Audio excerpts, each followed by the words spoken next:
leading the way with important local coverage. You're watching WISN 12 News at 11 a.m.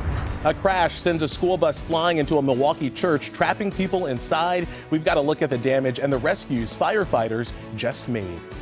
We'll get to Madison Moore live on that scene in Milwaukee's River West neighborhood in just a minute. But we start here at 11 with our big story this morning. Record-breaking weather in Wisconsin. We have complete team coverage this morning. News Chopper 12 flying over the damage in Rock County. And our team of Weather Watch 12 meteorologists not only surveying reports from that historic February tornado, but also helping you plan for the weekend. Let's start, though, with a look at some video sent to us from a viewer in Rock County last night. Matt Salemi is there in News Chopper 12 this morning with an exclusive look at the destruction from above.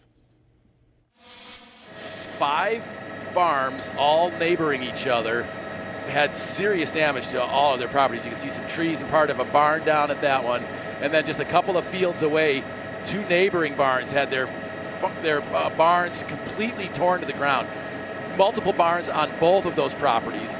Then right across the street from that, another set of 2 farms had multiple barns completely destroyed. One of them housing some hay. The other one looked like it may have had some heavy equipment in it. And again, it rained across the fields on its way to another barn that was about a mile away to the east. And you can see the roof torn off of one edge of the barn as well as a corner of the farmhouse. And just down the street from there, an aluminum silo dented, looking like an aluminum can. In addition to the trees and the barns and the farm homes, power lines throughout the area were affected. We saw multiple lines that had their poles broken and their lines down. So power crews out in the area, including a helicopter, are working on tracing down all the downed lines and repairing them. Above the scene in News Chopper 12, Matt Salemi, WISN 12 News.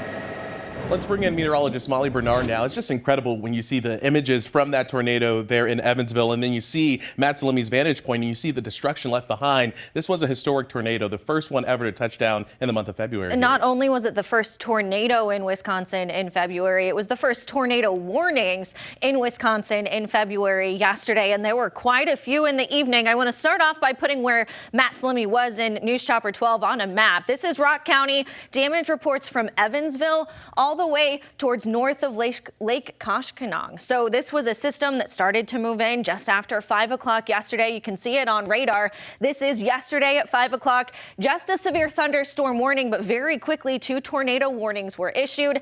And then we saw the purple on the map. That's a confirmed tornado warning, confirmed tornado on the ground with this cell as it continued to move off towards the north and west, eventually moving into our viewing area. The red box there is a tornado warning no longer confirmed. That's when the rotation wasn't nearly as impressive. Then finally we saw the tornado warnings expire, but still a lot of hail with this system as it moved off towards the north and off towards the east. I want to show you some of the rotation that we saw. This is a rotation tracker. So the green below that blue box is a chance for a little bit of rotation. The purple or the red there below the purple, that is a lot of rotation, and you can see just how much red there was from Evansville towards just north of Fort Atkinson. So the first tornado in Wisconsin in the month of February. It was historic. In our viewing area, we didn't have nearly as many reports of tornadoes or funnels, but a lot of hail in our area. But we'll continue to get information from the National Weather Service with exactly how strong that tornado was, likely later on today, Jaron. Molly, thank you. In the town of Porter, a family lost 2 of their barns in the storm. A woman we talked to described her husband's close call in the storm. It was actually pretty traumatic. My husband heard a crashing upstairs and he wanted to go up there to make sure the door didn't fly open. We didn't know the tornado was here yet. It was just wind. And he went up to the steps and the basement door to the stairs actually flew off and pushed him down the whole entire staircase. The family is okay, but says they lost up to 6 figures worth of equipment.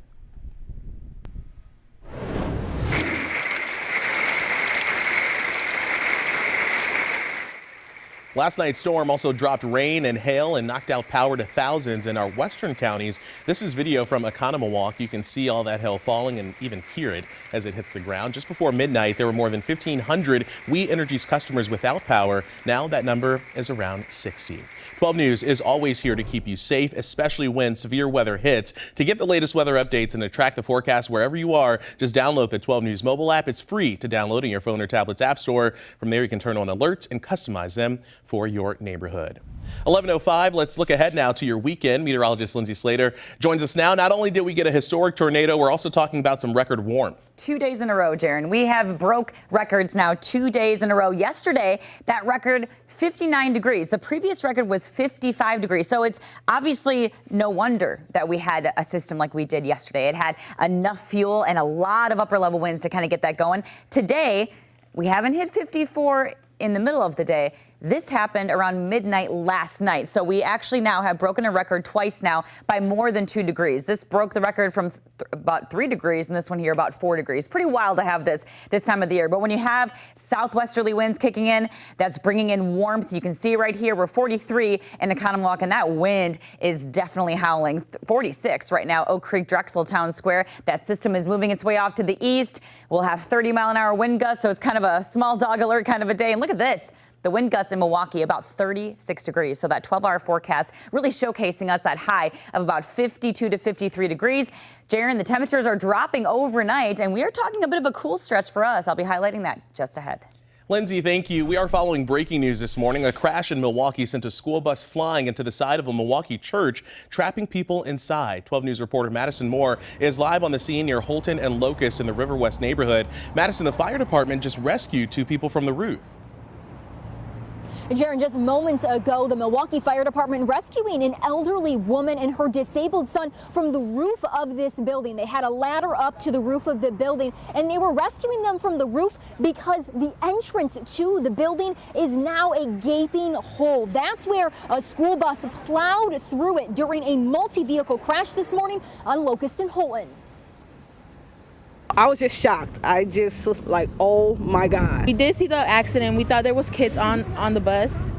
Smoke was coming out of it, so obviously we stopped to see if everything was okay. Well, luckily there were no kids on the bus at the time of the crash, and miraculously no one was injured. But the Milwaukee Fire Department did have to use a truck ladder to gain access to the roof and help guide the elderly woman down to safety. Her disabled son was able to come down with a ladder on the side of the building. He says they are okay, but that the whole building shook when the bus plowed through. Milwaukee police on scene say the driver of the bus was waiting to turn left from Locust onto Holton. The light changed while she was in the middle of the intersection. Police say she had the right of way to clear the intersection, but as she turned left, a silver pickup truck hauling a trailer was traveling east on Locust. They say that truck driver blew through the red light and collided with the bus, pushing the bus into a third vehicle and then right into the church. No, it's a bad area. A lot of accidents here constantly. There's a lot of accidents because of the way people drive, how come down the hill a little bit. And then it meets one, it comes in 2 lanes, and then it turns into one right here. And I think that's part of it, and how people drive. And just seeing the damage still behind you there, Madison, it's so incredible. Fortunately, no one was seriously hurt. Police did, though, issue tickets. They did. Milwaukee police officers here on scene telling us that they issued multiple citations to the driver of that silver truck who they say blew the red light. There were no citations given to the bus driver. And as you can see, lots of damage left over here this morning. The good news, no kids were on the bus, no one injured. And of course, those 2 people trapped inside are safe and rescued this morning. Yeah, the cleanup still underway at this hour, though, there in the Milwaukee's River West neighborhood. Madison Moore reporting live for us this morning near Holton. This morning. Madison, thank you. A 16-year-old boy remains missing from Waukesha County. Take a look at your screen. This is Isaiah Kramer. Investigators say he was last seen near Center and Maple in Vernon Sunday night. Deputies say he does not have his daily medications with him and that there's no indication that he left against his will. If you recognize him or know where he could be, you should call police. A positive update to some breaking news we first reported on 12 News this morning. Police have canceled an Amber Alert issued for 4 young children missing out of the Green Bay area overnight. That Amber Alert was issued around 2:30 this morning for these children, all between the ages of 1 and 7. The children were believed to be with the woman that you see on the left, Deanna Ward, and a second woman, Diana Halladay, who is not pictured. Again, all of the children have been found safe. The Amber Alert has been canceled. Right now, a 29-year-old is recovering after someone shot them this morning in Milwaukee. Happened just after 5 o'clock this morning near the intersection of 22nd and Atkinson, right near Teutonia. News Shopper 12 was over the scene as police were investigating. We've learned a 29-year-old was taken to the hospital and is expected to survive, though right now it's unclear what led to the shooting. No one is in custody. Today, the Waukesha County babysitter accused of killing a family's dog will be arraigned on felony animal cruelty charges. According to court documents, 18-year-old Kylie Sonneman was watching the family's 4-year-old daughter last month when she stabbed the dog multiple times. She said in court this week that she doesn't remember if she killed the dog while the toddler was around. And I know what the hell I'm doing. I've been president. I put this country back on its feet. President Joe Biden pushing back against a special counsel's description of him. The special counsel finding the president willfully retained classified documents. The special counsel's report also questioned Biden's memory, including recollection of his late son's death. The report says Biden's memory appeared significantly limited based on interviews, citing his advanced age could make him forgetful. The report showed the president shared some classified information with a biographer, but was not intentionally illegal. Bottom line is the matter is now closed. I'm going to continue what I've always focused on, my job of being president of the United States of America. President Biden highlighted parts of the report that showed his cooperation in the investigation, drawing contrast with a criminal case against former President Donald Trump. Governor Tony Evers reacting to the special counsel investigation. This is what he had to say just after the report came out yesterday during an interview for Upfront.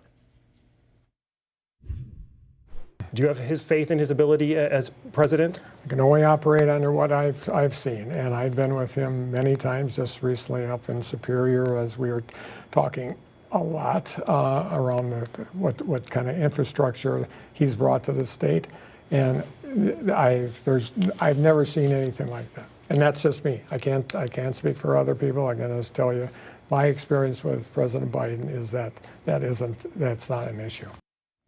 Governor Tony Evers is our exclusive guest Sunday on Upfront. Legislative maps, state prisons, and the new bills he's promising to veto. It's all news Sunday morning at 9 right here on WISN 12. So to come for us this morning, the countdown to Super Bowl 58 in Las Vegas is on. The action happening on the field and in the casinos. Plus, how to get a job. Rawson reports what the industry's hiring right now and the inside tricks from employers to get your resume on top of the pile.